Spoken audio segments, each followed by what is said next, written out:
People need to understand how important this is for the city of Toledo. It's like the sun is rising. Now at 6:30, Chrysler's impact on Toledo, why the Jeep plant in North Toledo is being compared to the Silicon Valley. It's like a steroid shot for a city like Toledo to have this kind of good news. The Jeep jobs picture put into focus. Good evening, I'm Sean Hegarty. And I'm Laura Emerson. Here's the news for Friday, August 12th.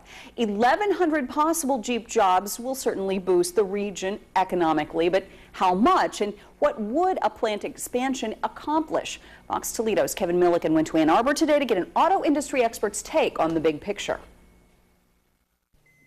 In effect, I think it's a done deal. To hear the director of the Center for Automotive Research tell it, a $365 million plant expansion will make Toledo Jeep a central strategic asset as Chrysler and Fiat work to establish a global presence. The new Toledo-made vehicle, the Alfa Romeo Giulia, will be a centerpiece of several 2013 models to be manufactured locally off one or two basic vehicle platforms.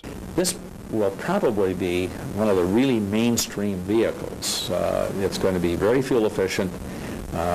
It's going to fit a lot of people's needs, even if we have cheap fuel.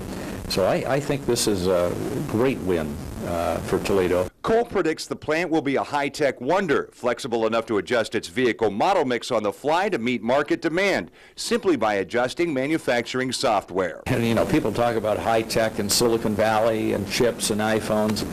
Hey, you know, this plant is all of that squared in terms of the technology that will be a part of it. The head of the Center for Automotive Research says there's a spin-off effect of 10 to 1 for auto jobs in Toledo.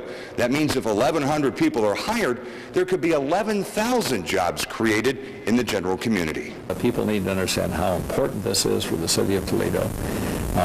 It's like the sun is rising. While Toledo's workforce is credited for landing the big investment, more will be required to maintain it. The big thing the community has to do, and this is extremely important, is that they've got to make sure that there's an educated workforce, not just today, but in the future. Because Cole says today's high-tech auto worker needs a minimum of a 2-year community college education to keep up.